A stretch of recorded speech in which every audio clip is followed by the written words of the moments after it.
Ever been cruising through a chess game when suddenly, bam, your opponent drops their bishop on g4 or g5 and pins your piece like it's caught in a spider's web? Don't freak out or start searching for the panic button. In today's video, we're turning that paralyzing pin into just another tactical hiccup. Stick around, and I promise you'll learn how to unpin your position faster than you can say checkmate. Let's dive in and show that bishop who's really in control. Okay, so in this video, I'm going to show you multiple ways of dealing with pins in different positions. So why do we care? In this position, we just got pinned by bishop g4. And let's say we just play knight c3 and they play knight d4. Now they're attacking our pin piece twice. And let's say we just play rook e1. Well, now they can take our knight. And they've completely doubled our pawns. They've exposed our king. Generally speaking, we don't like this. So how can we deal with this situation? Well, in this position, the opening moves were these. Basically in Italian, we defended the pawn, we castled, and we got pinned. So the first thing we want to do is stop the second piece from attacking our knight. So we play pawn to c3, controlling d4. Now knight d4 is impossible. And let's say the opponent continues with bishop e7. Now we play h3, attacking the bishop. Now the bishop has to decide. We're putting the question to the bishop. Does it take our knight and the pin is gone and we've developed a queen actively? Or does it maintain the pin? Now you may be thinking, should I just play g4? Well, normally speaking, you don't want to do this unless you're sure it's going to work. The opponent can sacrifice, or even just retreat the bishop and later play h5 to attack your g-pawn. So you really want to be careful that breaking the pin like this is going to be good. So how else can we break the pin? Well, we start with rook e1. And our idea is we're going to play knight to d2, to f1, to g3, and the pin will be broken. So he castles, we move our knight to d2, he plays h6, we move our knight to f1, plays a6, and we play knight g3. And now we can either take the bishop, which is a good trade, knight for bishop, or he can take our knight, in which case we develop our queen actively. We can play knight f5, generate threats with queen g3 on the black king. Or he gets out of the pin, and suddenly we're no longer pinned. We no longer have anything to fear. And we can play moves like knight to h4 and attack the bishop with tempo, and then jump into f5. So after knight f5, we have very well placed knight, so we can follow with queen f3 and increase the pressure on the king side. And we've completely dealt with the pin.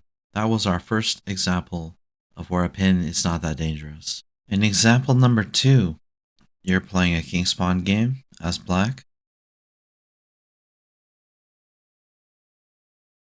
4 knights defense. And your opponent slams you with bishop g5, pinning your knight. He's starting to play knight d5 and doubling your f-pawns. So how do we deal with this? Last time, we brought a knight to g6 and played h6 to break the pin. This time we can basically do the same thing, it's just a little bit different. So first we're going to take this knight. In the last example we played c6 to stop the knight from jumping to d5. But this time we're just going to take it. And then we're going to play queen e7. And here's our route. Our knight's going to go to d8, e6, f4, and g6. So we start with queen e7 to clear the route for the knight.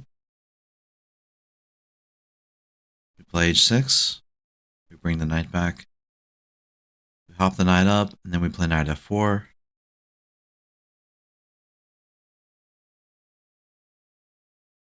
And we hop the knight back to g6.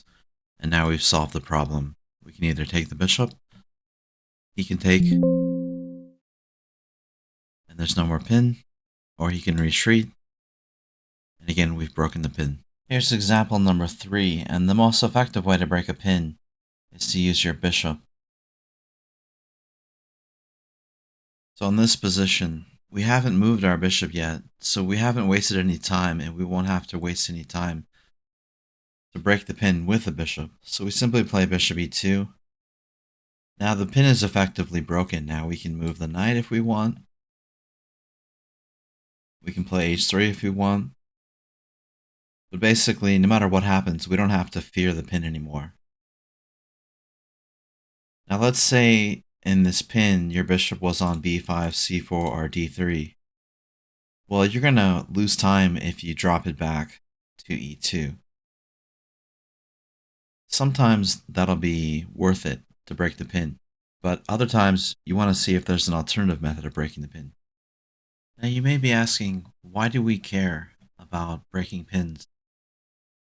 And I decided to let Stockfish play against itself. Here we have a pin, and here the king side is shattered.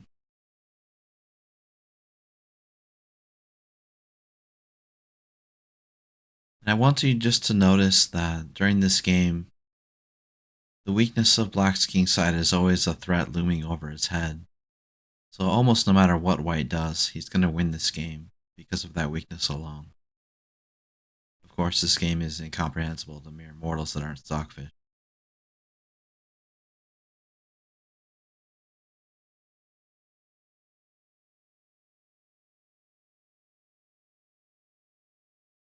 And that's as far as I took it. White's clearly. And that's the end of the video. If you enjoyed this video, please give me a like and a subscribe. Thank you very much. Goodbye.